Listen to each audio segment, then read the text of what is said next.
तो प्रोबेबिलिटी और स्टैटिस्टिक्स का ये हम लोग का तीसरा लेक्चर है, जिसमें हम लोग देखेंगे रैंडम वेरिएबल्स के बारे में। रैंडम वेरिएबल्स क्या होता है वो हम लोग देखने वाला है। तो रैंडम वेरिएबल क्या होता है? तो रैंडम वेरिएबल कोई भी नंबर होता है। रैंडम वेरिएबल को हमेशा हम लोग कैपिटल लेटर से डिनोट करते हैं। जैसे यहाँ कैपिटल एक्स लिखा हुआ है ना, उसी तरीके से capital X, capital Y, capital X1, capital Z, capital Y1, इस कैपिटल नंबर से हम लोग क्या करते हैं, रैंडम वेरिएबल को डिनोट करते हैं। तो यहाँ पे हम लोग क्या डिनोट किए हैं, कैपिटल एक्स से।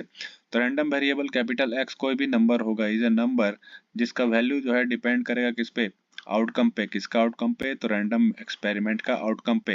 रैंडम एक्सपेरिमेंट के आउटकम पे डिपेंड करेगा रैंडम वेरिएबल का वैल्यू। ठीक है। और ये रैंडम वेरिएबल क्या होगा, कोई भी नंबर होगा, 1 2 3 4 5 कोई भी नंबर होगा। अब एग्जांपल के लिए हम लोग एक कॉइन को क्या करेंगे, टॉस करेंगे। एक कॉइन को हम लोग 3 बार टॉस करेंगे।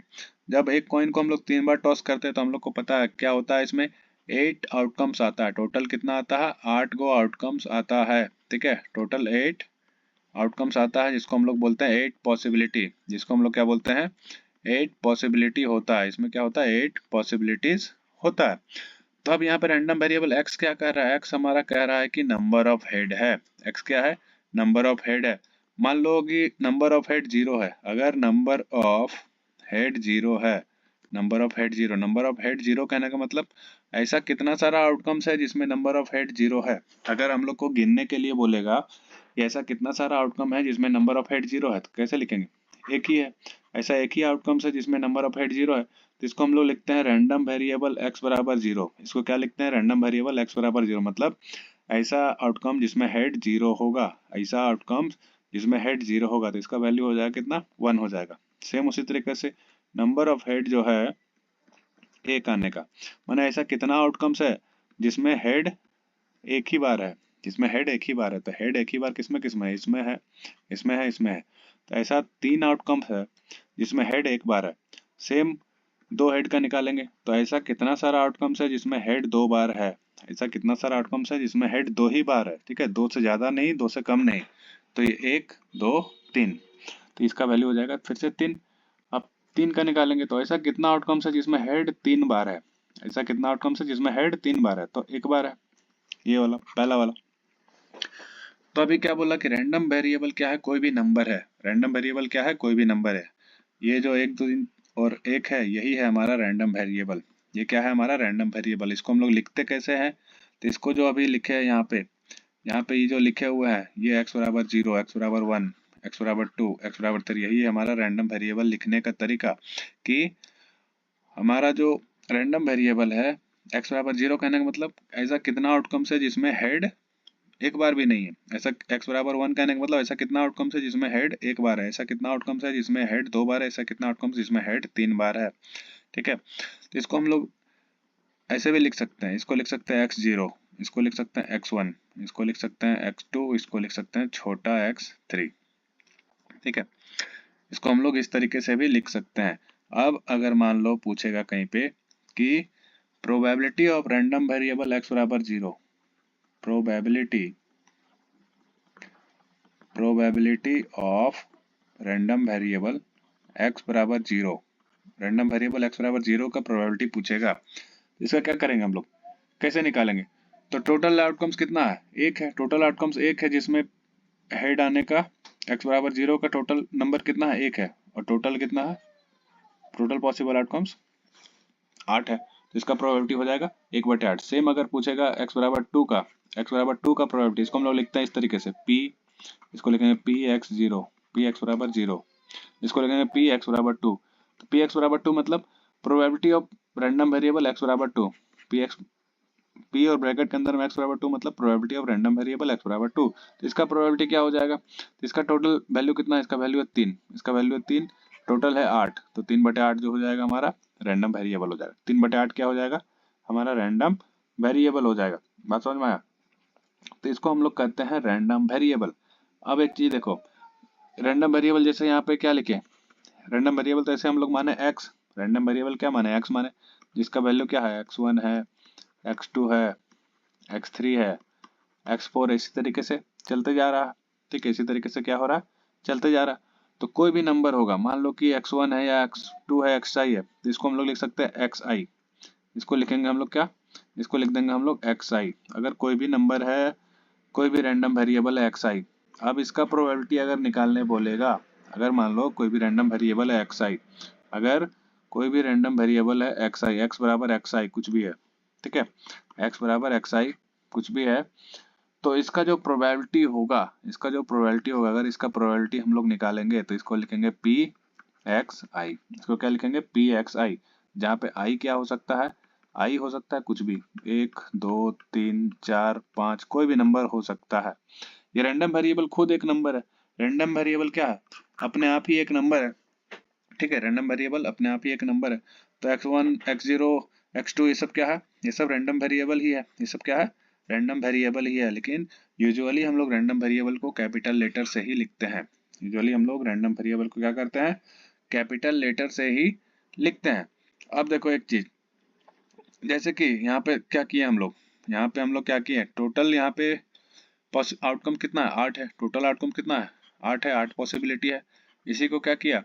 रैंडम वेरिएबल में बट गया। 1 3 1 मैंने 3 3 6 2 8, यही हो गया। रैंडम वेरिएबल में क्या हो गया? रैंडम वेरिएबल में क्या हो गया? ये 8 पॉसिबिलिटी, 8 आउटकम्स क्या हो गया? बट गया। 8 आउटकम्स क्या हो गया?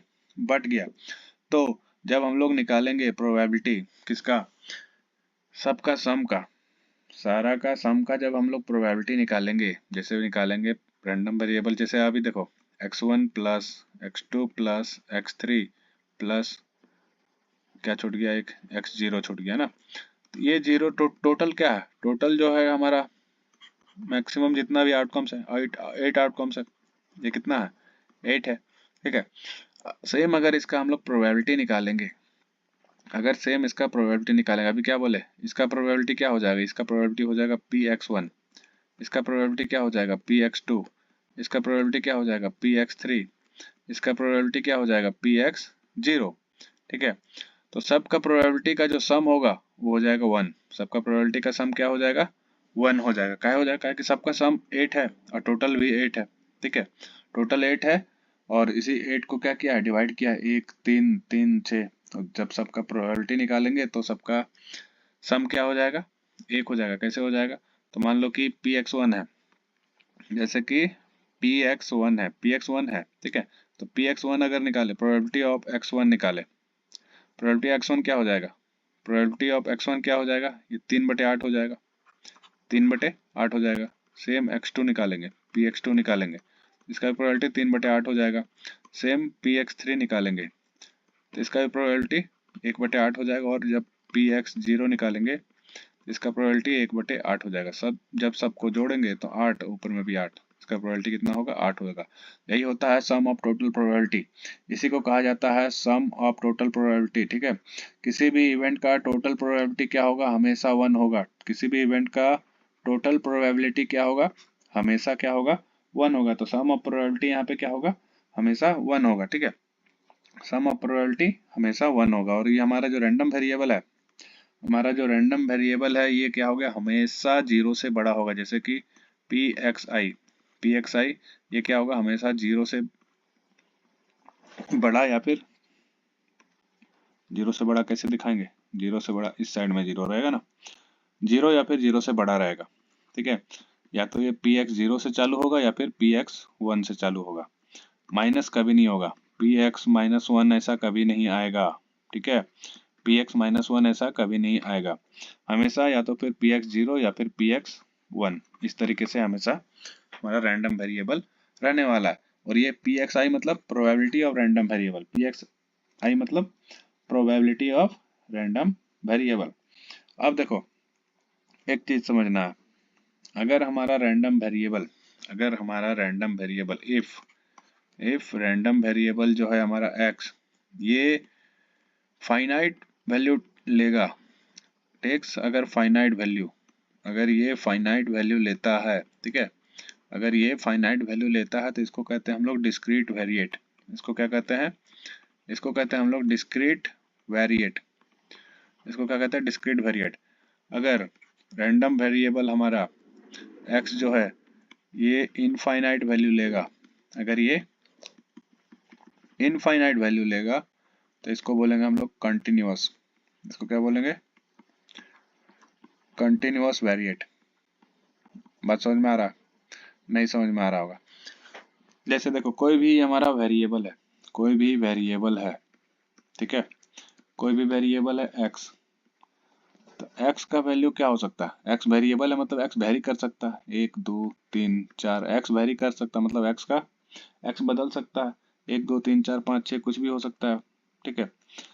तो वेरिएट किसको बोलेंगे, जब x बराबर जब 1 रहेगा तब इसमें जो वैल्यू रहेगा, तब इसमें जो वैल्यू रहेगा, जब x बराबर 2 रहेगा तब इसका जो वैल्यू रहेगा, x बराबर 3 रहेगा तब इसका जो वैल्यू रहेगा, x बराबर 4 जब रहेगा, रैंडम वेरिएबल जब 4 रहेगा तब इसका जो वैल्यू रहेगा, तो इसका वैल्यू क्या हो सकता है, कुछ भी हो सकता है, इसका वैल्यू कुछ भी हो सकता है, तो इसको हम लोग बोलेंगे वेरिएट। इसको क्या बोलेंगे, वेरिएट। जैसे अभी देखे रैंडम वेरिएबल x बराबर 0, 0 आने का क्या था वैल्यू, 1 था, तो ये हो जाएगा वेरिएट, ये जो 1 है ये हो जाएगा वेरिएट, और x बराबर 0 क्या है हमारा, रैंडम वेरिएबल, ठीक है, ये क्या है वेरिएबल, ये हमारा वेरिएट, वेरिएट, ठीक है, x1 क्या है हमारा वैल्यू है, तो ये हो जाएगा हमारा वेरिएट, ये क्या हो जाएगा हमारा वेरिएट। ये जो फाइनाइट वैल्यू कहने का मतलब क्या है, फाइनाइट वैल्यू कहने का मतलब होगा एक कोई ऐसा वैल्यू जो कि फाइनाइट हो, या फिर इसको हम लोग बोल सकते हैं डिस्क्रीट वैल्यू, इसको हम लोग बोल सकते हैं डिस्क्रीट वैल्यू। इनफाइनाइट वैल्यू को क्या बोलेंगे, इसको हम लोग बोलेंगे कंटिन्यूअस वैल्यू, इसको क्या बोलेंगे कंटिन्यूअस वैल्यू। जो CSIT वाला कंप्यूटर वाला स्टूडेंट होगा वो लोग को पता होगा कंटिन्यूअस वैल्यू क्या होता है, डिस्क्रीट वैल्यू क्या होता है। कंटिन्यूअस वैल्यू में क्या होता है, बहुत सारा वैल्यू होता है, कंटिन्यूअस वैल्यू में क्या होता है, बहुत सारा वैल्यू होता है, अनगिनत वैल्यू होता है। जैसे एक चीज दिखाते हैं, फंक्शन पढ़ते हैं, ठीक है, एक चीज हम लोग देखते हैं कंटिन्यूअस फंक्शन और डिस्क्रीट फंक्शन, तो हम लोग देखेंगे डिस्क्रीट क्या होता है और कंटिन्यूअस क्या होता है। डिस्क्रीट वैल्यू क्या होता है, कंटिन्यूअस वैल्यू क्या होता है, तो इसके लिए हम लोग डिस्क्रीट वैल्यू के लिए डिस्क्रीट फंक्शन देखेंगे और कंटिन्यूअस वैल्यू के लिए कंटिन्यूअस फंक्शन देखेंगे। देखो कंटिन्यूअस और डिस्क्रीट में क्या होता है, डिस्क्रीट में कुछ इस तरीके से होता है 1 2 3 4, 1 2 3 4 5 ऐसे, ठीक है। एक में इसका कुछ वैल्यू होगा, दो में इसका कुछ वैल्यू होगा, तीन में इसका कुछ वैल्यू होगा, चार में कुछ होगा, पांच में होगा, बीच में जो ये वाला जो है यहाँ पे कुछ वैल्यू नहीं होगा, सिर्फ एक में ही वैल्यू होगा, दो में ही वैल्यू होगा, तीन में ही होगा, चार पे ही होगा और पांच पे ही होगा। कंटिन्यूअस में क्या होता है, ठीक एकदम इसका उल्टा हो जाता है। कंटिन्यूअस में क्या होगा, ऐसे 1 2 3 4, 1 2 3 4, यहाँ पे क्या होगा, एक में तो कुछ वैल्यू रहेगा ही, दो में भी रहेगा, तीन में भी रहेगा, चार में रहेगा, और बीच में भी बहुत सारा वैल्यू रहेगा। यहाँ पे देखो ये क्या है, कर्व है, बीच में भी क्या होगा, बहुत सारा वैल्यू रहेगा, बीच में क्या होगा, बहुत सारा अनगिनत वैल्यू रहेगा, इनफाइनाइट वैल्यू रहेगा। यहाँ पे कितना वैल्यू है आप कैसे गिन सकेगा, यहाँ पे कुछ भी हो सकता है, 1.1 हो सकता है, 1.01 हो सकता है, 1.001 हो सकता है, बहुत सारा वैल्यू रहेगा। कंटिन्यूअस में क्या होगा, इनफाइनाइट वैल्यू रहेगा, कंटिन्यूअस में क्या होगा, इनफाइनाइट वैल्यू रहेगा। तो जब ये इनफाइनाइट हमारा जो रैंडम वेरिएबल है जब इनफाइनाइट वैल्यू लेगा तो इसको बोलेंगे इनफाइनाइट वेरिएट, इसको क्या बोलेंगे, कंटिन्यूअस वेरिएट। जब ये इनफाइनाइट वैल्यू लेगा, जब ये कंटिन्यूअस वैल्यू लेगा तो इसको बोलेंगे कंटिन्यूअस वेरिएट, ठीक है, इसको क्या बोलेंगे कंटिन्यूअस वेरिएट बोलेंगे। अब नेक्स्ट आते हैं, एक और एग्जांपल देखेंगे तो इसमें अच्छा से समझ में आएगा। एक क्या बोल रहा है कि टॉस कर रहे हैं दो फेयर डाइस, ठीक है, दो डाइस हम लोग टॉस कर रहे हैं और उसका सम हम लोग को निकालना है। सम हम लोग को क्या करना है, नोट कर लेना, सम हम लोग को नोट कर लेना, ठीक है। तो सैंपल स्पेस क्या होगा, सैंपल स्पेस कुछ इस तरीके से होगा जैसे फिगर में देख सकते हैं। मान लो ये है पहला डाइस का, ठीक है, फर्स्ट डाइस का, इधर से एक आ रहा है, दो आ रहा है, तीन आ रहा है, छह आ रहा है, ये हो गया दूसरा डाइस का, ठीक है। तो मान लो पहला बार में एक और एक आ गया, ठीक है, तो इसमें क्या क्या आ सकता है, एक एक आ सकता है, एक दो आ सकता है, एक तीन आ सकता है, एक चार आ सकता है, एक पाँच आ सकता है, एक छः आ सकता है। उसी तरीके से इसमें फिर दो एक दो करके, इसमें फिर तीन एक करके, उसी तरीके से छः छः तक यहाँ तक जा सकता है। तो ये हो गया हमारा सैंपल स्पेस। ये क्या हो गया, ये हो गया हमारा सैंपल स्पेस जिसमें क्या होगा, टोटल आउटकम्स रहेगा, ठीक है। सैंपल स्पेस में क्या होता है, सैंपल स्पेस के अंदर में क्या रहता है, टोटल आउटकम्स, सैंपल स्पेस के अंदर में क्या रहता है, टोटल आउटकम्स रहता है। तो यहाँ पे कितना हो जाएगा सैंपल स्पेस, यहाँ पे टोटल सैंपल स्पेस हो जाएगा 6 गुना 6 मतलब 36। हमारा सैंपल स्पेस के अंदर में कितना होगा, टोटल 36 आउटकम्स रहेगा, टोटल 36 आउटकम्स हमारा सैंपल स्पेस के अंदर में रहने वाला है, टोटल 36 आउटकम्स हमारा सैंपल स्पेस के अंदर में रहने वाला है। अब यहाँ पे क्या बोल रहा है, यहाँ पे बोल रहा है कि हम लोग यहाँ पे रैंडम वेरिएबल लेंगे x बराबर i प्लस जे, मतलब दोनों का सम। हम लोग यहाँ पे रैंडम वेरिएबल जो लेंगे वो क्या लेंगे, x बराबर i प्लस जे।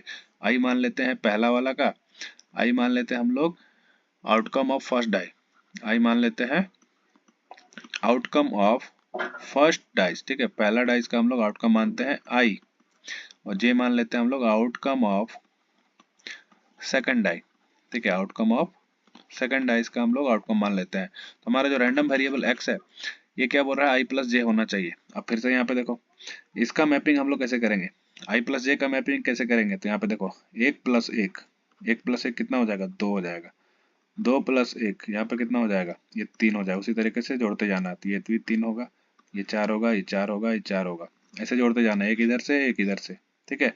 इस तरीके से क्या करना है हम लोग को, जोड़ते जाना है।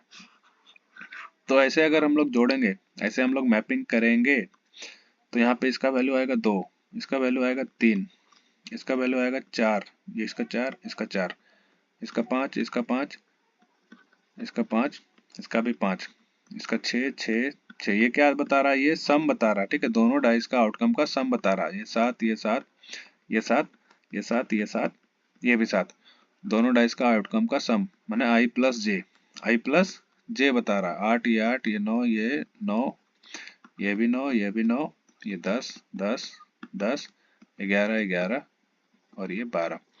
ये क्या बता रहा, सम बता रहा। तो रैंडम वेरिएबल क्या हो जाएगा, जैसे मान लो पूछ देगा कि जब रैंडम वेरिएबल टू है, एक्स बराबर टू है, एक्स बराबर टू मतलब दोनों का सम क्या होना चाहिए, टू होना चाहिए, तो इसका वैल्यू क्या होगा, तो इसका वैल्यू हो जाएगा वन। देखेंगे यहाँ पे हम लोग एक्स बराबर टू का, एक्स बराबर टू का जब रैंडम वेरिएबल हमारा एक्स बराबर टू रहेगा तो इसका वैल्यू क्या को रहेगा, ये हो जाएगा एक्स बराबर टू, ठीक है, ये हो जाएगा एक्स बराबर तीन, कैपिटल एक्स होगा, ठीक है। सेम उसी तरीके से ये हो जाएगा, ये क्या हो जाएगा, ये हो जाएगा एक्स बराबर फोर। सेम उसी तरीके से ये वाला हो जाएगा एक्स बराबर पाँच। सेम उसी तरीके से ये वाला हो जाएगा, दोनों का सम जिसमें जिसमें छः होगा तो ये एक्स बराबर छः हो जाएगा। सेम उसी तरीके से ये वाला लाइन हो जाएगा एक्स बराबर सात का, ये वाला, ठीक है।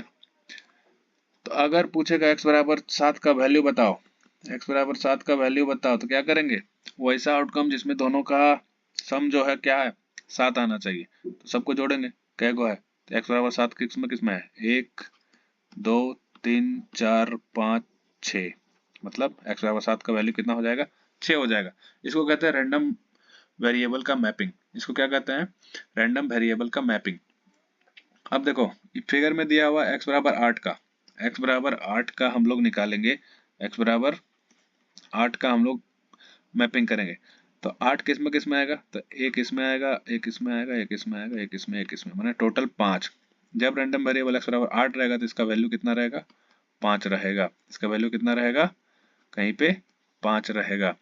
तो एक्स बराबर जब आठ रहेगा तो इसका वैल्यू रहेगा पाँच। अगर पूछ दिया प्रोबेबिलिटी एक्स बराबर आठ का प्रोबेबिलिटी बताओ, तो इसका क्या हो जाएगा, पाँच बटे टोटल कितना है, छत्तीस, पाँच बटे छत्तीस इसका टोटल प्रोबेबिलिटी हो जाएगा, ठीक है, पाँच बटे छत्तीस इसका क्या हो जाएगा, टोटल प्रोबेबिलिटी हो जाएगा।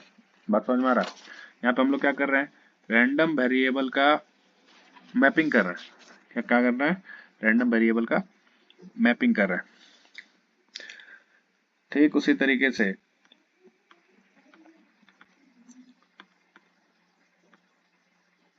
देखो यहाँ पे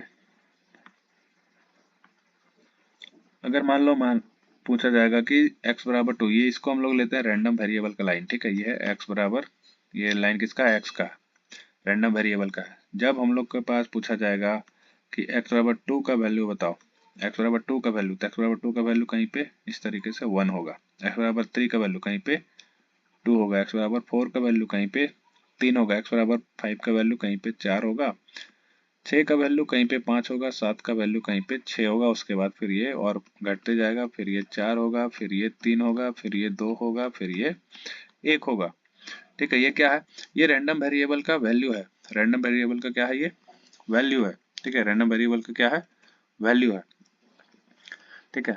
ये क्या है, रैंडम वेरिएबल का वैल्यू, इसको यहाँ पे लिखते हैं, इसको कुछ यहाँ पे लिखते हैं तो अच्छा से समझ में आएगा, ठीक है। देखो रैंडम वेरिएबल जब इधर से इधर जोड़ेंगे तो इसका वैल्यू दो, इधर से इधर जोड़ेंगे तो इसका वैल्यू तीन, इसका वैल्यू तीन, इसका वैल्यू चार, इसका वैल्यू चार, इसका वैल्यू चार, ठीक है। तो जब रैंडम वेरिएबल x बराबर 2 रहेगा, ये x का लाइन है, जब 2 रहेगा तो कहीं पे इसका वैल्यू 1 होगा, ठीक है। जब 3 रहेगा रैंडम वेरिएबल तो इसका वैल्यू कहीं पे 2 होगा, जब 4 रहेगा तो इसका वैल्यू कहीं पे 3 होगा, जब 5 रहेगा तो इसका वैल्यू कहीं पे ऐसे 4 रहेगा, फिर 6 पे इसका कहीं पे वैल्यू 5 रहेगा, फिर 7 पे इसका वैल्यू कहीं पे 6 रहेगा, फिर 8 पे इसका कहीं पे वैल्यू 5 रहेगा, फिर 9 पे इसका वैल्यू कहीं पे 4 रहेगा, फिर यहाँ पे 3 रहेगा, फिर यहाँ पे 2 रहेगा और फिर यहाँ पे 1 रहेगा। ये अभी क्या बताया, ये होता है डिस्क्रीट फंक्शन, ठीक है। ये क्या होता है, ये डिस्क्रीट फंक्शन का ग्राफ है। ये क्या है, डिस्क्रीट फंक्शन का ग्राफ है।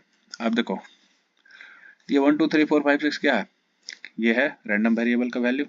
ये क्या है, value of random variable, random variable का वैल्यू है, ठीक है। ये क्या है, रैंडम वेरिएबल का वैल्यू है।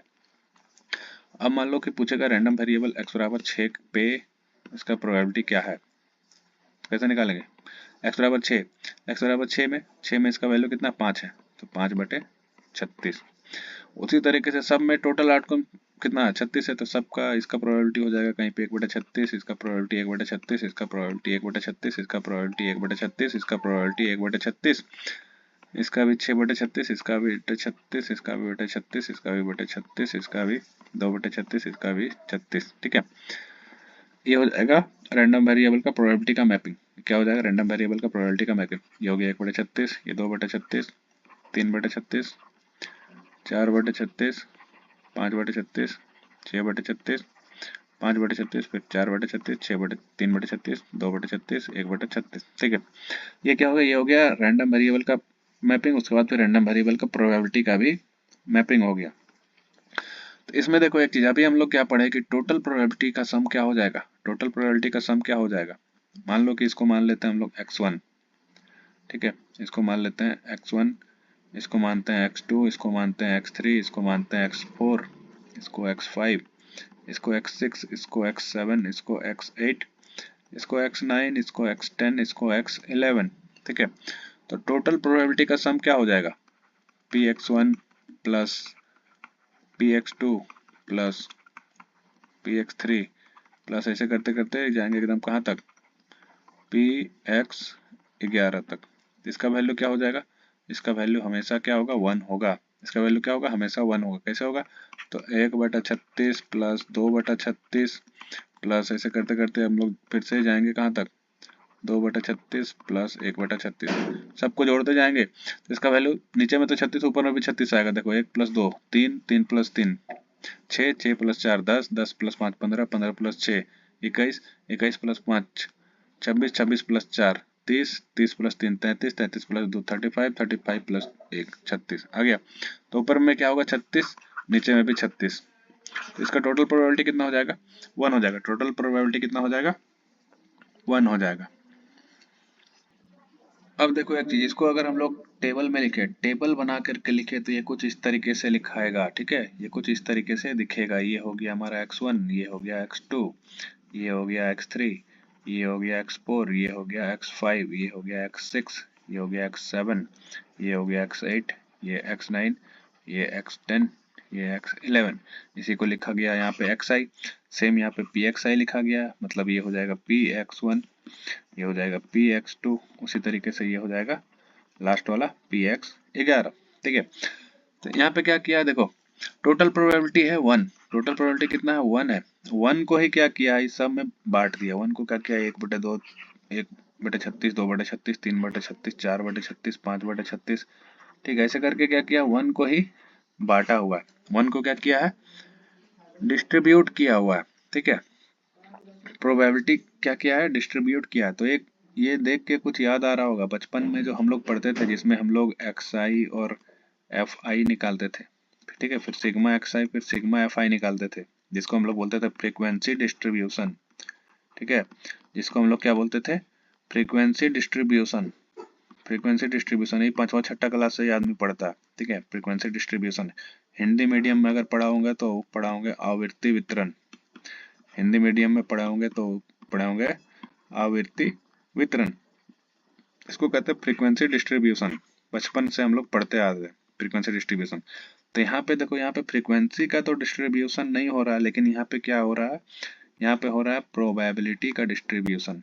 यहाँ पे क्या हो रहा है, यहाँ पे हो रहा है प्रोबेबिलिटी का डिस्ट्रीब्यूशन। प्रोबेबिलिटी का क्या हो रहा है, डिस्ट्रीब्यूशन हो रहा है।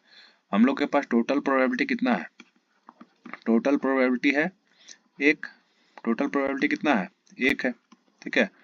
टोटल प्रोबेबिलिटी हम लोग के पास एक है। यही एक को क्या कर रहा है, एकदम पूरा बांट दे रहा है, 1/36, 2/36, 3/36, 4/36, 5/36, 6/36, 5/36, 4/3, 2, 1, इस तरीके से क्या कर रहा है, इसी एक को क्या किया है, पूरा एकदम डिस्ट्रीब्यूट कर दे रहा है। एक को क्या किया है, पूरा एकदम डिस्ट्रीब्यूट किया हुआ है। तो इसी को कहा जाता है प्रोबेबिलिटी डिस्ट्रीब्यूशन, ठीक है। इसी को कहा जाता है क्या, प्रोबेबिलिटी डिस्ट्रीब्यूशन। तो px1 plus px2 plus px3 plus px4 plus, जोड़ते जाना है एकदम लास्ट तक, px5 plus px6 plus px7 plus px8 plus px9 plus px10 plus px11 तक जाएगा, ठीक है। इसका जो सम होगा, इसका जो सम होगा ये क्या होगा, टोटल एक होगा। इसका सम का वैल्यू क्या होगा, एक होगा। इसको जनरल फॉर्म में हम लोग कैसे लिख सकते हैं, इसको हम लोग जनरल फॉर्म में कैसे लिख सकते हैं, जनरल फॉर्म में इसको लिख सकते हैं इस तरीके से, सिग्मा p x i 1 से लेके n तक, जो भी जहां तक नंबर रहेगा, ठीक है, इसका वैल्यू क्या हो जाएगा, 1 हो जाएगा। इसका वैल्यू क्या हो जाएगा, 1 हो जाएगा। इसी को कहते हैं हम लोग प्रोबेबिलिटी डिस्ट्रीब्यूशन।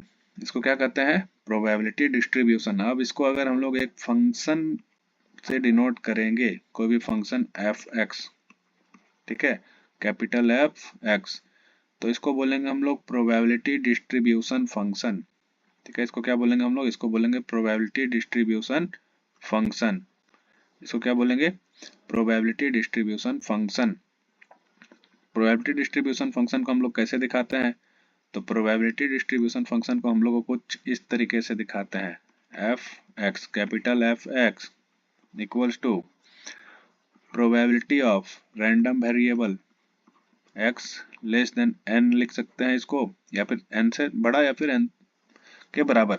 यहाँ टोटल एन क्या गो है, ये 11 गो है।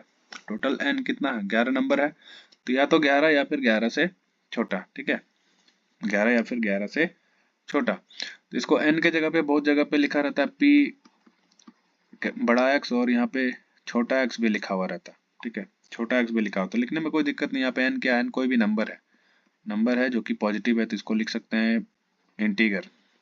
पॉजिटिव नंबर होता है तो इसको लिख सकते हैं इंटीगर है, ठीक है। n क्या है या फिर x क्या है, पॉजिटिव इंटीगर है, ठीक है। तो हम लोग जो प्रोबेबिलिटी डिस्ट्रीब्यूशन का जो फंक्शन लिखेंगे वो लिखेंगे F X equals to probability of X less than और इक्वल टू एक्स, ठीक है, इक्वल्स टू सिग्मा आई 1 से लेके x तक p x i। ये होता है प्रोबेबिलिटी डिस्ट्रीब्यूशन का फॉर्मूला। ये क्या होता है, ये होता है प्रोबेबिलिटी डिस्ट्रीब्यूशन का फॉर्मूला। प्रोबेबिलिटी डिस्ट्रीब्यूशन कौन सा, तो अभी हम लोग पढ़े हैं डिस्क्रीट प्रोबेबिलिटी डिस्ट्रीब्यूशन। ये क्या है, ये डिस्क्रीट डेटा है, तो डिस्क्रीट डेटा का हो जाएगा discrete probability distribution. Discrete data का ये क्या हो जाएगा, ये हो जाएगा डिस्क्रीट डेटा का डिस्क्रीट प्रोबेबिलिटी डिस्ट्रीब्यूशन। इसको बोलेंगे हम लोग डिस्क्रीट, इसको बोलेंगे discrete probability distribution, discrete probability distribution, ठीक है। इसको हम लोग कुमुलेटिव प्रोबेबिलिटी डिस्ट्रीब्यूशन भी बोलते हैं। कभी कभी इसको हम लोग क्या बोलते हैं, cumulative, cumulative probability distribution, cumulative probability distribution. बात समझ में आया, ये फॉर्मूला खाली याद रखना है, ये फॉर्मूला को खाली याद करके रखना है। अब एक चीज देखो, ये P capital X less than equal to X लिखा हुआ है कितना, समेसन I से लेके I1 से लेके X तक, ठीक है, पी एक्स आई। इसका कहने का मतलब क्या है? इसका कहने का मतलब है कि रैंडम वेरिएबल अगर मान लो हम लोग लेंगे, रैंडम वेरिएबल अगर हम लोग लेंगे 6, ठीक है, अगर हम लोग रैंडम वेरिएबल 6 लेंगे, ऐसे लेंगे पी रैंडम वेरिएबल एक्स बराबर 6, तो 6 तक का जितना भी होगा सबका प्रोबेबिलिटी को क्या करेंगे, जोड़ देंगे। सबका प्रोबेबिलिटी को क्या करेंगे, जोड़ देंगे। ये समेशन मतलब सबका प्रोबेबिलिटी को जोड़ देंगे, ठीक है। अगर कहीं पे लिखा रहेगा पी लेस देन 6 इस तरीके से, तो 6 को छोड़ के 6 का नीचे का जितना रहेगा सबका प्रोबेबिलिटी को क्या करेंगे, यहाँ से यहाँ तक सबको जोड़ देंगे। अगर रहेगा पी एक्स ग्रेटर देन 6, ठीक है, सॉरी एक्स ग्रेटर देन 6, तो इसमें क्या करेंगे, 6 से बड़ा जितना भी रहेगा, x ग्रेटर देन 6, तो 6 से बड़ा जितना भी रहेगा सबको क्या करेंगे, जोड़ देंगे। यहाँ पे क्या कर रहे हैं, समेशन। ये समेशन का साइन मतलब सबको क्या करना है, जोड़ना है। सबको क्या करना है, जोड़ना है। सेम उसी तरीके से अगर रहेगा प्रोबेबिलिटी x 2 से बड़ा और 6 से छोटा, तो 2 को छोड़ के और 6 को छोड़ के 2 और 6 का बीच का जितना भी रहेगा सबको क्या करना है, जोड़ देना। सबको क्या करना है, समेशन करना है। समेशन पी एक्स आई करना ही होगा, ठीक है, समेशन करना है। बात समझ में आया? अगर कहीं पे रहा पी एक्स बराबर 12, मतलब 12 तक जोड़ना है। शुरू से जितना भी रहेगा 12 तक सबको जोड़ना है। ये नोटेशन समझ में आ गया? अब इसके बाद एक क्वेश्चन बनाते। क्वेश्चन बनाएंगे तो आराम से समझ में आ जाएगा। देखो ये क्वेश्चन क्या कह रहा है, ये क्वेश्चन कह रहा है कि रैंडम वेरिएबल x दिया हुआ है जिसका फॉलोइंग प्रोबेबिलिटी फंक्शन दिया हुआ है, ठीक है, फॉलोइंग प्रोबेबिलिटी फंक्शन दिया हुआ है।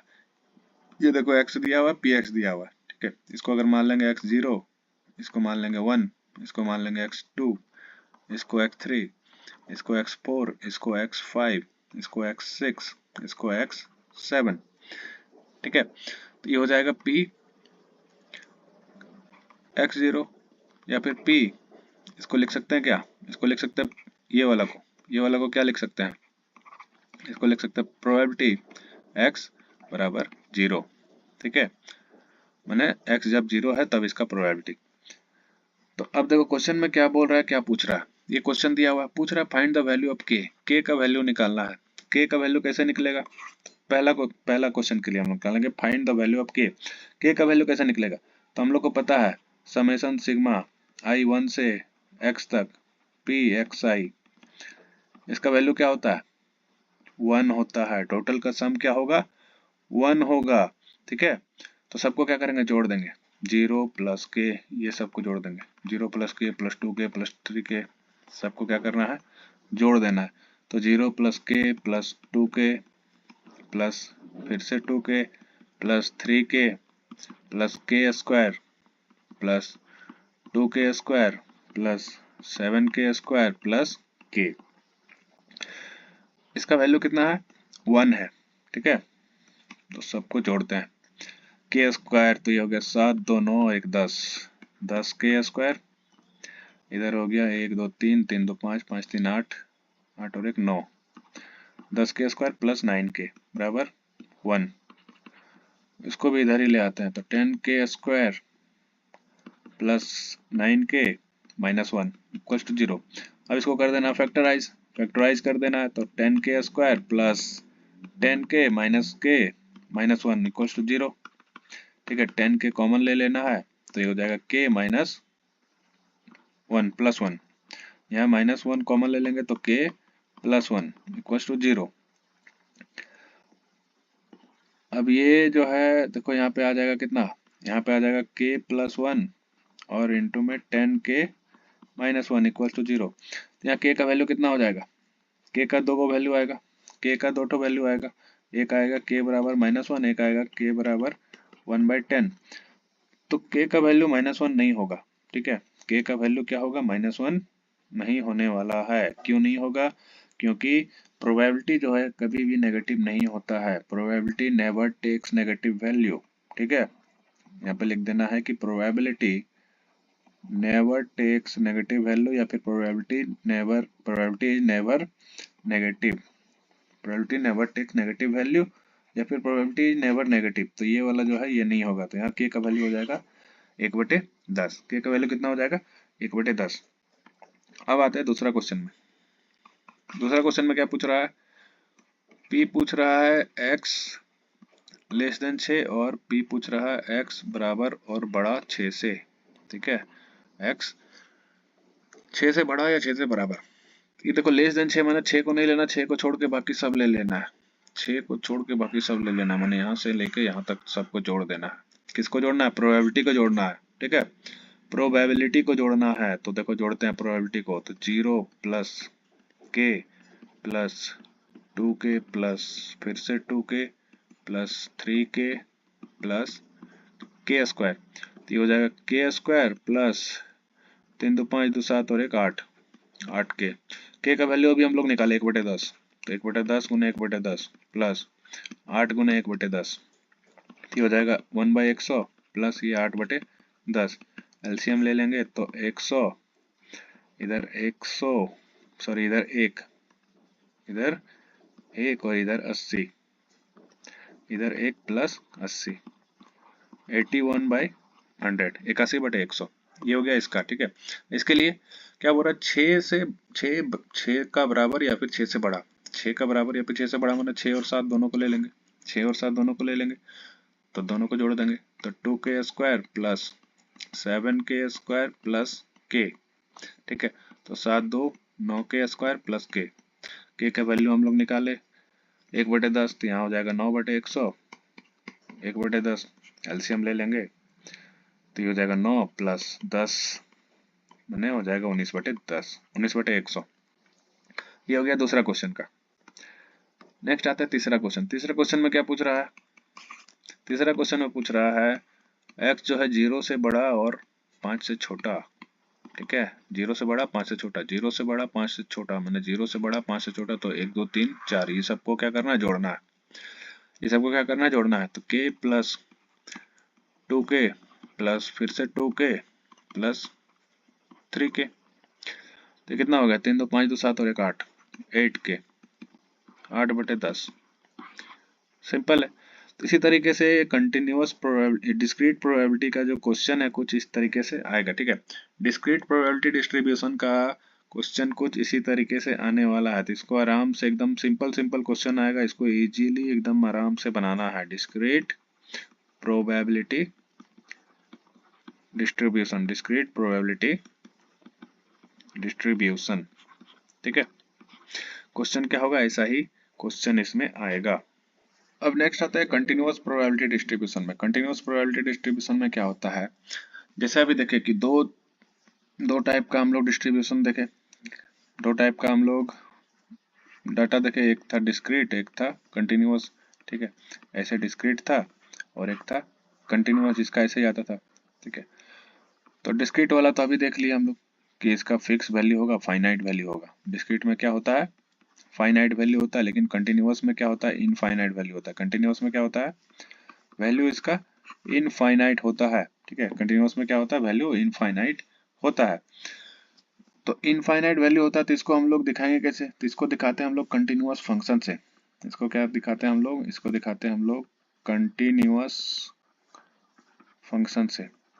कैसे दिखाएंगे, कंटिन्यूअस फंक्शन से। कंटिन्यूअस फंक्शन मतलब एफ एक्स बराबर कुछ भी, एक्स हो गया, एक्स स्क्वायर हो गया, e⁻x हो गया, ऐसा फंक्शन से हम लोग इसका डिस्ट्रीब्यूशन को दिखाते हैं, इसका डिस्ट्रीब्यूशन को दिखाते हैं।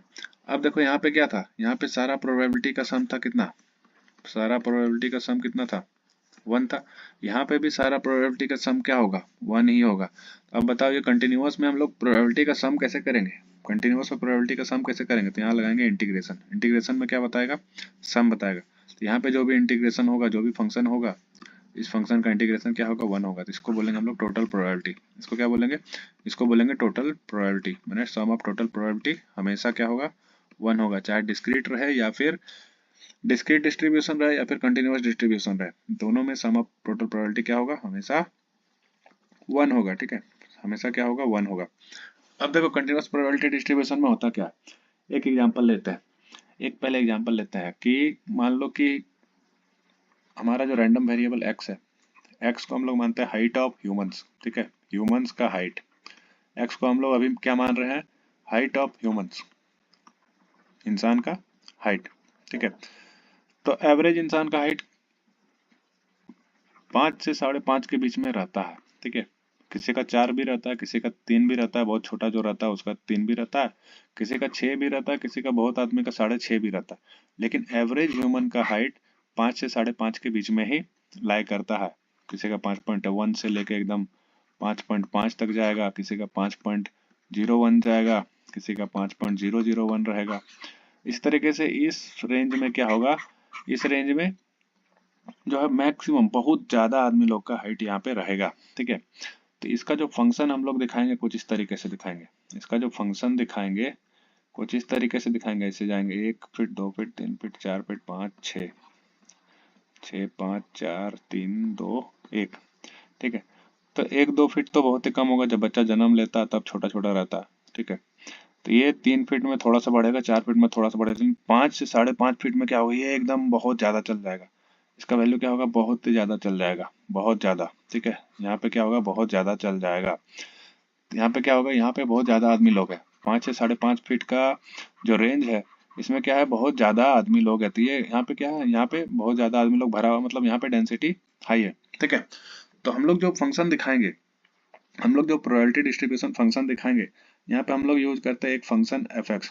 यहाँ पे हम लोग क्या यूज करते हैं, हम यहाँ पे हम लोग यूज करते हैं एक फंक्शन एफ एक्स। इसको कहते हैं हम लोग प्रोबेबिलिटी डेंसिटी फंक्शन। इसको हम लोग कहते हैं प्रोबेबिलिटी डेंसिटी फंक्शन। ये बताता है कि डेंसिटी कितना है, ठीक है। ये बताता है कि डेंसिटी कितना है, प्रोबेबिलिटी का डेंसिटी कितना है, ठीक है। और ये किस पार्टिकुलर इंटरवल पे ही रहेगा। ये क्या होगा, छोटा छोटा इंटरवल पे रहेगा, ठीक है। इसका जो वैल्यू रहेगा, यहाँ पे जो एक्स वेरिएट होगा, यहाँ पे जो रैंडम वेरिएबल या फिर एक्स वेरिएट जो होगा, ये बहुत ही छोटा, फॉल इन स्मॉल, इसको लिख सकते हैं falls in small interval, falls in small interval, छोटा छोटा इंटरवल पे रहेगा, फॉल्स इन स्मॉल इंटरवल। अब जैसे यहीं पे देखो, इतना सारा रेंज है 1 2 3 4 5, लेकिन ये 5 से 5.5 के ही बीच में ये लाई कर रहा है। इस रेंज में क्या कर रहा है, पूरा एकदम भरा पड़ा। इस रेंज में क्या कर रहा है, आदमी भरा पड़ा है। इस रेंज में आदमी पूरा एकदम खचाखच भरा हुआ है। तो ये क्या होगा, बहुत ही छोटा रेंज में लाई करेगा। अगर मान लो कि हमारे पास रैंडम वेरिएबल एक्स है, रैंडम वेरिएबल एक्स है, तो ये लाई करेगा कहाँ पे, एकदम बहुत ही छोटा रेंज, एक्स प्लस, इसको लिख सकते हैं डेल्टा एक्स, ठीक है। एक्स प्लस डेल्टा एक्स, यहाँ पे एक्स माइनस डेल्टा एक्स, इसी रेंज में लाई करेगा। क्या करेगा, एक्स माइनस डेल्टा एक्स और एक्स प्लस डेल्टा एक्स का रेंज में ये लाई करने वाला है। एक्स माइनस डेल्टा एक्स या फिर एक्स प्लस डेल्टा एक्स, ये छोटा सा रेंज में ये लाई करेगा। छोटा सा रेंज में क्या करेगा, बहुत ज्यादा यहाँ पे डेंसिटी होगा। क्या होगा, बहुत ज्यादा डेंसिटी होगा, ठीक है। इसको ए बी कुछ भी लिख सकते हैं। इसको ए बी, इस रेंज को कुछ भी ले सकते हैं कि ए से बी तक का रेंज में ये जो है हमारा probability density function F X lie करेगा, ठीक है। ए से बी का रेंज में क्या होगा, प्रोबेबिलिटी डेंसिटी फंक्शन हमारा लाई करने वाला है, ठीक है। ए से बी का रेंज में हम लोग का प्रोबेबिलिटी डेंसिटी फंक्शन लाई करने वाला है। अब यहाँ पे बात आता है कंटिन्यूअस डिस्ट्रीब्यूशन फंक्शन क्या होगा, ठीक है। अभी क्या बताएं कि हमारा जो एरिया होगा, ये जो अभी डेंसिटी फंक्शन निकाले, डेंसिटी फंक्शन का कुछ भी वैल्यू हो सकता है, ठीक है। डेंसिटी फंक्शन का किसी भी पार्टिकुलर रेंज में कुछ भी वैल्यू हो सकता है। किसी भी पार्टिकुलर रेंज में मान लो ए या बी है, तो यहाँ पे डेंसिटी फंक्शन जो हमारा एफ एक्स होगा, इसको बोलते हैं डेंसिटी फंक्शन। इसको क्या बोलते हैं, डेंसिटी फंक्शन। डेंसिटी फंक्शन का रेंज में क्या होगा, डेंसिटी फंक्शन का वैल्यू कुछ भी हो सकता है। लेकिन जब हम लोग प्रोबेबिलिटी डिस्ट्रीब्यूशन फंक्शन निकालेंगे, डिस्ट्रीब्यूशन फंक्शन यहाँ पे फिर वही कैपिटल एफ एक्स, ठीक है। एक चीज याद रखना, छोटा एफ रहेगा तो डेंसिटी फंक्शन, कैपिटल एफ रहेगा तो डिस्ट्रीब्यूशन फंक्शन, ठीक है। कैपिटल एफ रहेगा तो डिस्ट्रीब्यूशन फंक्शन, और छोटा एक्स रहेगा तो डेंसिटी फंक्शन। छोटा एक्स रहेगा तो डेंसिटी फंक्शन, कैपिटल एक्स रहेगा तो डिस्ट्रीब्यूशन फंक्शन। तो इसको हम लोग जो पिछला वाला निकाले थे, सेम वही नोटेशन यहाँ पे भी देंगे, ठीक है।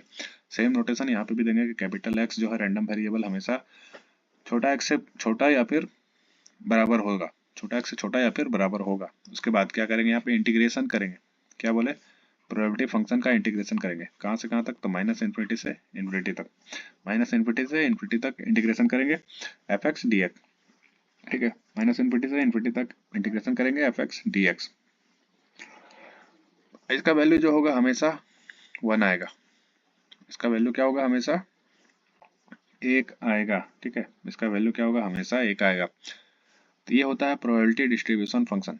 ये क्या होता है, ये होता है प्रोबेबिलिटी डिस्ट्रीब्यूशन फंक्शन, इसको हम लोग बोलते हैं probability distribution function, continuous probability distribution function. क्या बोलेंगे इसको? Continuous probability distribution function. इसको हम लोग क्युमुलेटिव डिस्ट्रीब्यूशन फंक्शन भी बोलते हैं, ठीक है। इसको हम लोग क्युमुलेटिव डिस्ट्रीब्यूशन फंक्शन भी बोलते हैं। इसको क्या बोलते हैं? क्युमुलेटिव डिस्ट्रीब्यूशन फंक्शन या फिर continuous probability distribution function. Cumulative distribution function, cumulative distribution function, ठीक है। क्युमुलेटिव डिस्ट्रीब्यूशन फंक्शन या फिर कंटिन्यूअस प्रोबेबिलिटी डिस्ट्रीब्यूशन फंक्शन। इसको शॉर्ट में हम लोग CDF भी बोलते हैं। इसको हम लोग शॉर्ट में CDF भी बोलते हैं, ठीक है। इसको हम लोग शॉर्ट में क्या बोलते हैं? CDF भी बोलते हैं। और ये जो डेंसिटी फंक्शन है, डेंसिटी को हम लोग बोलते हैं PDF, ठीक है। PDF मतलब प्रोबेबिलिटी डेंसिटी फंक्शन। कहीं पे भी PDF लिखा हुआ रहेगा क्वेश्चन में, मतलब वो डेंसिटी पूछ रहा है, ठीक है, डिस्ट्रीब्यूशन नहीं पूछ रहा है। प्रोबेबिलिटी डेंसिटी फंक्शन, कहीं पे भी PDF लिखा हो रहा है मतलब वो डेंसिटी ही पूछ रहा है, प्रोबेबिलिटी डेंसिटी फंक्शन, ठीक है। अगर डिस्ट्रीब्यूशन पूछना रहेगा तो पूछेगा CDF। क्वेश्चन में अगर डिस्ट्रीब्यूशन पूछना रहेगा, डिस्ट्रीब्यूशन फंक्शन, तो पूछेगा CDF, क्युमुलेटिव डिस्ट्रीब्यूशन फंक्शन। क्या पूछेगा? क्युमुलेटिव डिस्ट्रीब्यूशन फंक्शन, ठीक है। यहाँ पे x क्या है? ये वाला जो x है ये क्या है? ये कोई भी इंटीगर है, ठीक है। ये क्या है? कोई भी नंबर है, नंबर है 1 2 3 4 5 कुछ भी हो सकता है। ये वाला जो x है ये क्या हो सकता है? 1 2 3 4 5 कुछ भी हो सकता है। अब आते हैं कुछ कुछ प्रॉपर्टी देखते हैं।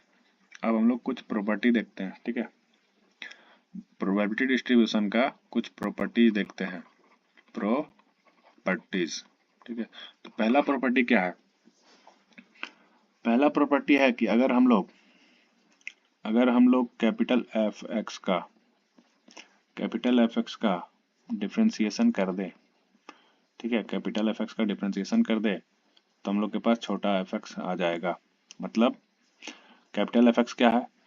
कैपिटल एफ एक्स है CDF, cumulative distribution function. Cumulative distribution function का अगर हम लोग डिफरेंशिएशन कर दे तो हम लोग के पास प्रोबेबिलिटी डेंसिटी फंक्शन आ जाएगा, ठीक है। अगर क्युमुलेटिव डिस्ट्रीब्यूशन फंक्शन का हम लोग डिफरेंशिएशन कर दे, ठीक है, ये क्या है? ये है हमारा क्युमुलेटिव डिस्ट्रीब्यूशन फंक्शन। ये क्या है? Cumulative distribution function. ये क्या है? ये probability density function, probability density function, ठीक है, प्रोबेबिलिटी डेंसिटी फंक्शन। अगर हम लोग CDF का डिफरेंशिएशन करेंगे तो PDF आएगा, ठीक है। इसका उल्टा भी हो जाएगा, इसका उल्टा भी होगा। उल्टा क्या होगा? तो उल्टा होगा अगर हम लोग PDF का इंटीग्रेशन करेंगे, अगर हम लोग PDF का इंटीग्रेशन करेंगे तो CDF आएगा। अगर हम लोग PDF का इंटीग्रेशन करेंगे तो हम लोग के पास आएगा CDF, ठीक है। यही चीज यहाँ पे किए ना। जैसे हम लोग जो फॉर्मूला निकाले, फॉर्मूला में क्या किए? फॉर्मूला में हम लोग क्या कर रहे हैं? हम लोग फार्मूला में क्या कर रहे हैं? फॉर्मूला में हम लोग क्या कर रहे हैं? FX यानी कि PDF का क्या कर रहे हैं? इंटीग्रेशन कर रहे हैं -∞ से ∞ तक। यही होता है हमारा CDF, कैपिटल FX, यही चीज है ना। तो वही चीज है कि अगर हम लोग PDF का प्रोबेबिलिटी डेंसिटी फंक्शन का इंटीग्रेशन करेंगे तो हम लोग के पास क्या आ जाएगा? CDF, ठीक है। ये चीज याद रखने का, बाद में काम आएगा। क्वेश्चन जब सॉल्व करेंगे, क्वेश्चन वगैरह जब सॉल्व करेंगे तो उस समय ये काम आएगा। नेक्स्ट प्रॉपर्टी, अगला प्रॉपर्टी क्या है? प्रॉपर्टी नंबर 2, CDF -∞ पे 0 होता है, ठीक है, और इन्फिनिटी तक 1 होता है। मतलब 0 से CDF मतलब डिस्ट्रीब्यूशन फंक्शन। अब माइनस में तो ये क्या होगा? 0 होगा। माइनस में क्या होगा? 0 होगा। लेकिन जैसे ही प्लस होगा तो प्लस में 1 होगा। अब एक और चीज देखो, जैसे हम लोग के पास है FX है, इंटीग्रेशन -∞ से ∞, छोटा FX dx, ठीक है। अगर कहीं पे रहेगा F2 मतलब ये 0 से 2 तक इंटीग्रेट करने बोल रहा है FX को, ठीक है। F2 मतलब x बराबर 2, रैंडम वेरिएबल कहाँ तक लेना है? 2 तक लेना है। अगर रहेगा f बराबर 1, तो यहाँ पे क्या करेंगे हम लोग, 0 से लेके 1 तक इंटीग्रेट करेंगे एफ एक्स डी एक्स, मतलब यहाँ पे x बराबर 1। बात समझ में आया? ये जैसे जैसे आगे हम लोग क्वेश्चन सॉल्व करते जाएंगे तो समझ में आते जाएगा। तो उसी तरीके से f माइनस इन्फिनिटी मतलब इसको माइनस इन्फिनिटी तक इंटीग्रेट करेंगे, तो माइनस इन्फिनिटी तक इंटीग्रेट करेंगे तो इसका वैल्यू 0। f प्लस इन्फिनिटी मतलब इसको प्लस इन्फिनिटी तक इंटीग्रेट करेंगे, तो प्लस इन्फिनिटी तक इंटीग्रेट करेंगे तो इसका वैल्यू हमेशा 1 आएगा। ठीक है, इसका वैल्यू क्या होगा, हमेशा 1 आएगा। ये सब आगे धीरे धीरे समझ में आता जाएगा। क्वेश्चन जैसे ही हम लोग सॉल्व करेंगे तो आगे धीरे धीरे समझ में आते जाएगा। इसको हम लोग लिखते कैसे हैं, तो देखो अगर मान लो रहेगा f, capital F minus infinity, तो इसको हम लोग डिनोट करते हैं कि इस तरीके से, probability x less than equal to minus infinity. ठीक है, probability x less than equal to minus infinity, मतलब माइनस इन्फिनिटी से माइनस इन्फिनिटी तक क्या करना है, इसको जोड़ देना, सारा प्रोबेबिलिटी को माइनस इन्फिनिटी तक जोड़ देना है। अभी जैसे हम लोग देखे टेबुलर फॉर्म में जो था, p अगर बोलता था x बराबर 6 तो क्या करते थे, 1 2 3 ऐसे 4 5 6 तक रहता था, तो 6 तक क्या करते थे, 6 तक सबको जोड़ देते थे, 6 तक सबको जोड़ देते थे। तो यहाँ पे भी सबको जोड़ना है, यहाँ पे क्या करना है, सबको जोड़ना है। तो जोड़ेंगे कैसे, तो जोड़ेंगे हम लोग यहाँ पे इंटीग्रेशन लगा के। यहाँ पे सम कैसे करेंगे, सम हम लोग यहाँ पे करेंगे इंटीग्रेशन लगा के। तो इंटीग्रेशन कैसे करेंगे, इन्फिनिटी तक, जहाँ पे भी रहेगा वहां तक इंटीग्रेट कर देंगे, इन्फिनिटी रहेगा तो इन्फिनिटी तक इंटीग्रेट कर देंगे। बात समझ में आया? तो यही चीज यहाँ पे है। अगर सेम उसका उल्टा f प्लस इन्फिनिटी मतलब प्रोबेबिलिटी रैंडम वेरिएबल, कहाँ से कहाँ तक, तो इन्फिनिटी तक। बात समझ में आया? नेक्स्ट अगला तीसरा प्रॉपर्टी है ये इंटीग्रेशन का प्रॉपर्टी सबको पता होगा, ये वाला प्रॉपर्टी सबको पता होगा, लेकिन ये अभी काम आएगा। ठीक है, इंटीग्रेशन का ये प्रॉपर्टी है कि इसका वैल्यू होता है माइनस इन्फिनिटी से b F X D x.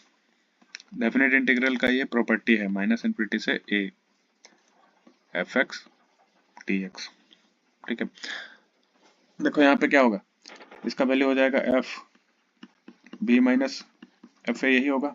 Same यहाँ पे भी होगा, यहाँ पे भी क्या होगा, सेम होगा, यहाँ पे भी क्या होगा, सेम होगा।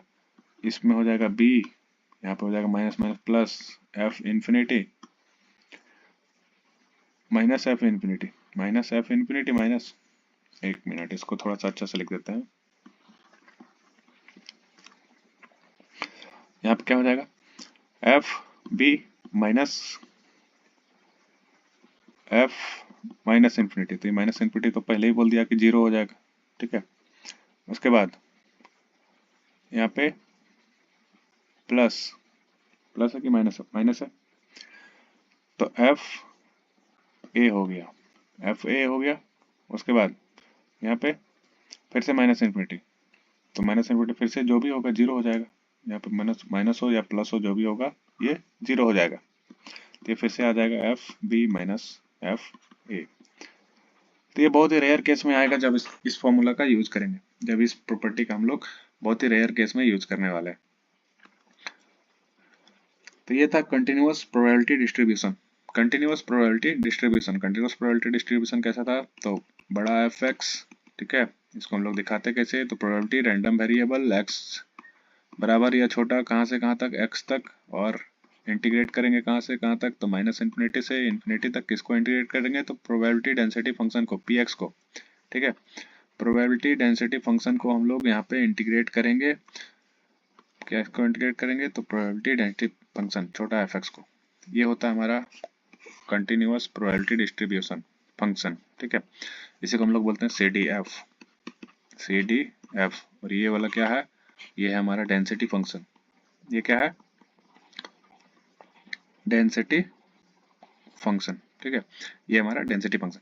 अब जैसे जैसे क्वेश्चन सॉल्व करते जाएंगे तो धीरे धीरे समझ में आ जाता है। देखो पहला क्वेश्चन क्या कर रहा है, ये क्वेश्चन कह रहा है कि is the function defined as follows, density. अगर ये फंक्शन जो है डेंसिटी फंक्शन फॉलो कर रहा है कि नहीं कर रहा है, वो हम लोग को पता करना है। डेंसिटी फंक्शन फॉलो कर रहा है कि नहीं कर रहा है, वो हम लोग को पता करना है। ठीक है, तो हम लोग को दिया हुआ एफ एक्स बराबर दिया हुआ कितना, e⁻⁻x। ठीक है, कब, जब x 0 से बड़ा होगा, x जब 0 से छोटा रहेगा तो ये हो जाएगा 0। तो डेंसिटी फंक्शन फॉलो करवाने के लिए इसको क्या करना पड़ेगा, इसको इंटीग्रेट करना पड़ेगा। कहाँ से कहाँ तक, माइनस इन्फिनिटी से इन्फिनिटी तक, माइनस इन्फिनिटी से इन्फिनिटी तक एफ एक्स को इंटीग्रेट करना पड़ेगा। देखो माइनस इन्फिनिटी से इन्फिनिटी, तो ये पहले ही बोल दिया जीरो से छोटा रहेगा तो ये इसका वैल्यू जीरो। तो एक बार इसको करेंगे माइनस इन्फिनिटी से जीरो, माइनस इन्फिनिटी से जीरो, तो माइनस इन्फिनिटी से जब जीरो करेंगे तो ये बोल दिया जीरो से छोटा रहेगा तो इसका वैल्यू जीरो, तो ये हो जाएगा जीरो डी एक्स प्लस अब जीरो से इन्फिनिटी, तो जब जीरो से इन्फिनिटी रहेगा जीरो से बड़ा रहेगा तो इसका वैल्यू हो गया e to the power minus x D X, ये हो गया जीरो, इसका हो गया e to the power minus x minus one, limit put कर देना इन्फिनिटी जीरो। अभी देखो ये जो है ये है हमारा एक्सपोनेंशियली डिक्रीजिंग फंक्शन। ये क्या है, exponentially decreasing function. Exponentially decreasing function क्या होता है, ये कुछ इस तरीके से इसका फंक्शन होता है, ये ऐसे चलते जाता है, इधर से आता है इधर ऐसे चलते जाता है, ठीक है। ये कहीं पे इन्फिनिटी पे जाके क्या होगा, e to the power minus X बराबर जीरो हो जाएगा। ये क्या होगा, जीरो में इन्फिनिटी पे जाके इसे जीरो में मिल जाएगा। तो यहाँ पे जब इसमें इन्फिनिटी पुट करेंगे, e to the power minus X में जब हम लोग इन्फिनिटी पुट करेंगे, e to the power minus X में जब इन्फिनिटी पुट करेंगे तो ये हो जाएगा e to the power minus infinity minus one, तो इसका वैल्यू हो जाएगा जीरो, ठीक है। इसका वैल्यू क्या हो जाएगा, जीरो हो जाएगा। उसके बाद माइनस, जब लोअर लिमिट पुट करेंगे जीरो, तो e to the power zero put करेंगे, माइनस जीरो हो जाएगा, ये माइनस वन हो जाएगा। तो e to the power zero किसी का भी पावर जीरो बराबर वन, और माइनस माइनस ये हो गया प्लस, इसका वैल्यू आ जाएगा वन। तो ये क्या आ रहा है, हम लोग को प्रोबेबिलिटी डेंसिटी फंक्शन के लिए क्या चाहिए, प्रोबेबिलिटी डेंसिटी फंक्शन के लिए क्या चाहिए, एफ एक्स बराबर चाहिए हम लोग को कि इंटीग्रेशन माइनस इन्फिनिटी से इन्फिनिटी छोटा एफ एक्स डी एक्स, इसका वैल्यू वन होना चाहिए। तो यहाँ देखो वन आ गया, यहाँ पे वन आ चुका है। तो इसको हम लोग लिखेंगे, क्या लिखेंगे, सिंस ठीक है, सिंस इंटीग्रेशन माइनस इन्फिनिटी से infinity F X D X equals to one, ठीक है, देयरफॉर इट फॉलोज, क्या फॉलो करता है, तो डेंसिटी फंक्शन को फॉलो करता है, ठीक है। क्या फॉलो करता है, तो ये डेंसिटी फंक्शन को फॉलो करता है। पार्ट टू, दूसरा क्वेश्चन में देखो, if so determine the probability that variate having this density will fall in interval, ठीक है। यहाँ पे क्या करना है, इंटरवल में इसको इंटीग्रेट कर देना है। यहाँ पे क्या करना है, इस इंटरवल में एक से दो तक इसको इंटीग्रेट कर देना है। तो इंटीग्रेट करेंगे एक से लेकर के दो तक, किसको, एफ एक्स डी एक्स को। इसमें क्या इसका डेंसिटी रहेगा वही हम लोग को निकालना है। एक से दो तक इसका क्या डेंसिटी रहेगा वो हम लोग को निकालना है, ठीक है। तो एक से दो तक किसको इंटीग्रेट करना है, e to the power minus X को, डी एक्स को। तो e to the power minus X नीचे में माइनस वन, इसको क्या करना है, लिमिट पुट कर देना। तो लिमिट जब पुट करेंगे तो अपर लिमिट पुट करेंगे तो ये हो जाएगा minus E to the power minus two, lower limit put करेंगे तो minus minus plus E to the power minus one.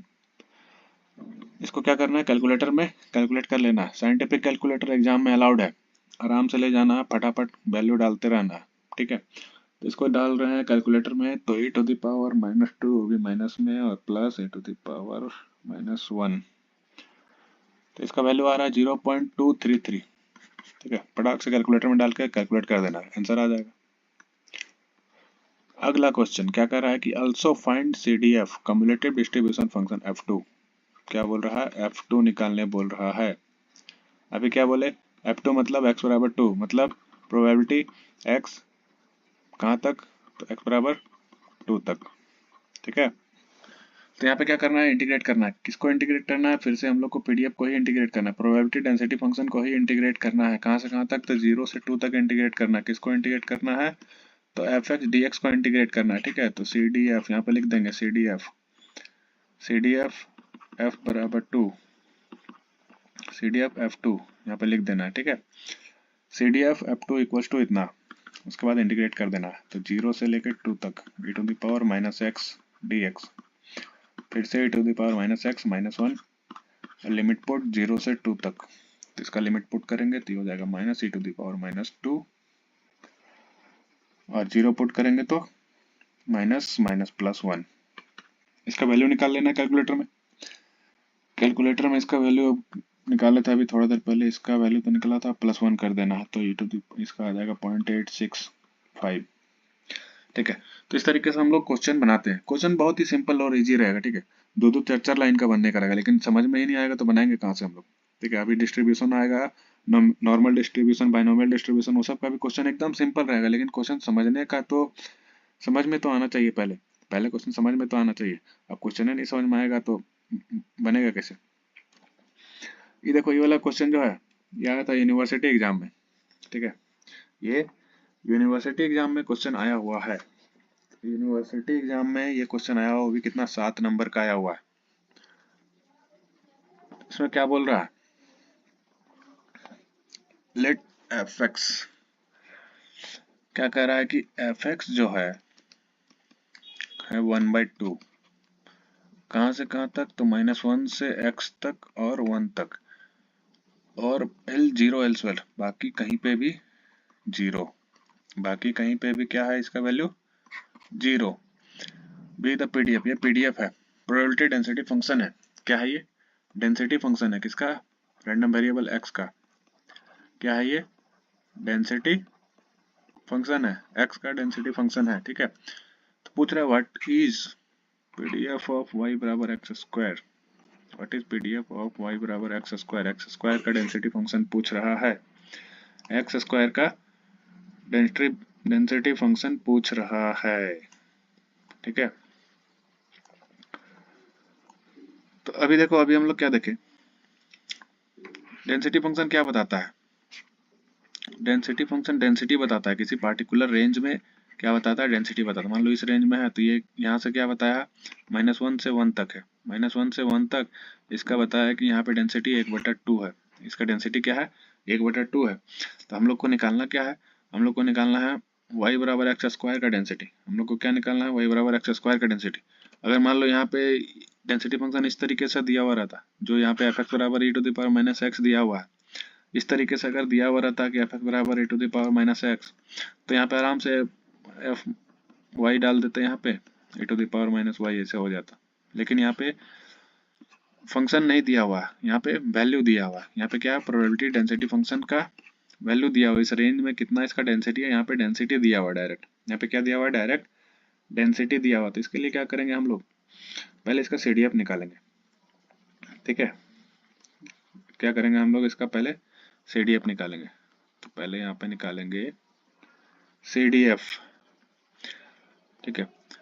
अभी देखो फिलहाल यहाँ पे क्या है, CDF क्या हो जाएगा, f(x) इक्वल्स टू प्रोबेबिलिटी, कहाँ से कहाँ तक, x less than equal to x equals to क्या हो जाएगा, इंटीग्रेशन -∞ से इन्फिनिटी f(x) dx, ठीक है। यहाँ पे दिया हुआ क्या है हम लोग का दिया हुआ है कि -1 से 1 तक f(x) dx जो है वो है 1/2, ये चीज दिया हुआ है, ये चीज अभी यहाँ पे दिया हुआ है, ठीक है। तो हम लोग निकालेंगे CDF, ठीक है।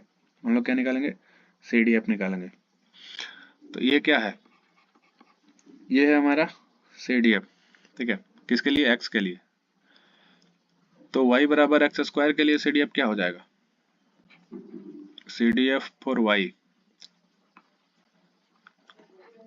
CDF फॉर y, यहाँ पे क्या करना है, CDF फॉर y, y का CDF क्या हो जाएगा, ये हो जाएगा f छोटा y, ठीक है, p y, इसका वैल्यू भी कहाँ तक जाएगा, छोटा y तक, ठीक है। इसका वैल्यू भी कहाँ तक जाएगा, छोटा y तक जाएगा। अब एक चीज ध्यान से देखना, ये चीज समझ गए तो फिर आगे समझ में आ जाएगा। अगर मान लो हमारे पास f(x) है, f(x) है 2x, ठीक है। तो f(a) क्या हो जाएगा, 2a हो जाएगा, ठीक है। f(y) क्या हो जाएगा, 2y हो जाएगा। बात समझ में आ रहा है। सेम उसी तरीके से अभी हमारे पास है X square equals to Y, यही है। तो x का वैल्यू क्या होगा, x का value plus minus Y, X का वैल्यू प्लस वाई भी हो सकता है और माइनस वाई भी हो सकता है। एक्स का वैल्यू प्लस वाई भी हो सकता है, माइनस वाई भी हो सकता है, ठीक है। एक्स का वैल्यू प्लस वाई भी हो सकता है, माइनस वाई भी हो सकता है। तो यहाँ पे वाई का वैल्यू अभी क्या डालेंगे हम लोग, वाई का वैल्यू डालेंगे प्लस वाई और माइनस वाई। वाई का वैल्यू क्या डालेंगे हम लोग, प्लस वाई और माइनस वाई। तो इसका CDF निकालने के लिए हम लोग क्या करेंगे, इसका CDF निकालने के लिए हम लोग क्या करेंगे, अभी इसको इंटीग्रेट करेंगे +y से -y तक, ठीक है। यहाँ पे लिखेंगे कुछ इस तरीके से, CDF of y equals to probability random variable y less than equals to y equals to under root y से कहाँ तक, +y तक। किसको इंटीग्रेट करेंगे, तो fx को इंटीग्रेट करेंगे, ठीक है। यहाँ पे क्या कर रहे हैं, वेरिएबल चेंज कर रहे हैं, तो फंक्शन तो वही रह रहा है ना, खाली वेरिएबल चेंज हो रहा है। जैसे यहाँ पे x था तो यहाँ पे a आ गया, यहाँ पे y था तो यहाँ पे y आ गया। तो सेम उसी तरीके से यहाँ पे क्या करेंगे, फंक्शन को चेंज करना है तो हम लोग को वेरिएबल भी चेंज करना पड़ेगा, ठीक है। वेरिएबल भी चेंज करना पड़ेगा, तो यहाँ पे क्या करेंगे, वेरिएबल को चेंज करेंगे। हम लोग क्या करेंगे, यहाँ पे वेरिएबल को चेंज करेंगे। तो देखो इंटीग्रेशन करेंगे इसका तो 1/2 dx, ठीक है। तो इंटीग्रेशन करेंगे तो 1/2 x आ जाएगा। लिमिट पुट करेंगे +y माइनस, ठीक है। इसमें लिमिट पुट करेंगे तो 1/2 रूट y, इसमें माइनस माइनस माइनस प्लस हो जाएगा, फिर से 1/2 रूट y आ जाएगा। तो ये 1/2 कट के प्लस रूट y आ जाएगा, ठीक है, प्लस रूट y। तो अब देखो एक चीज, CDF निकल गया कितना, plus root y। Cumulative distribution function कितना निकल गया, प्लस रूट y। किसका, y बराबर एक्स स्क्वायर का, ठीक है। y बराबर एक्स स्क्वायर का CDF कितना निकल गया, प्लस रूट y। अब इसका PDF निकालना हम लोग को। अब इसका क्या करना है हम लोग को, PDF निकालना। तो PDF निकालने के लिए क्या करेंगे, CDF का डिफरेंशिएशन, ठीक है। PDF निकालने के लिए क्या करेंगे हम लोग, CDF का डिफरेंशिएशन। तो dy, अब ये y का फंक्शन बन गया तो dy CDF dy y का फंक्शन हो गया है, तो अब dy तो ये क्या हो जाएगा, ये हो जाएगा PDF, ठीक है। ये क्या निकल जाएगा, प्रोबेबिलिटी डेंसिटी फंक्शन। तो dy जब करेंगे हम लोग अंडर रूट y का, तो ये कितना हो जाएगा, रूट y का डिफरेंशिएशन 1/√2y हो जाएगा, ठीक है। तो ये हो जाएगा हमारा, क्या हो जाएगा, प्रोबेबिलिटी डेंसिटी फंक्शन। किसका, ये हो जाएगा हमारा probability density function, probability density function of y equals to X square. कुछ करना नहीं है, खाली CDF निकाल लेना है, कहाँ से कहाँ तक निकालेंगे उसको इंटीग्रेट कर देना। 4 लाइन का तो ही आंसर बन गया इसमें, ठीक है। तो ऐसा ही क्वेश्चन आएगा एकदम, 4 लाइन का बनेगा, 4 से 5 लाइन का, लेकिन समझना है खाली। मेन चीज क्या है कि क्वेश्चन हम लोग को समझ में आ जाए, क्वेश्चन समझ गया तो बस कुछ नहीं करना है, बस फॉर्मूला में डालना है और पुट करना है, ठीक है। इसी के साथ ये वाला लेक्चर खत्म होता है। आगे हम लोग देखेंगे नॉर्मल डिस्ट्रीब्यूशन, बाइनोमियल डिस्ट्रीब्यूशन। उससे पहले हम लोग देखेंगे एक्सपेक्टेशन और मीन वेरिएंस।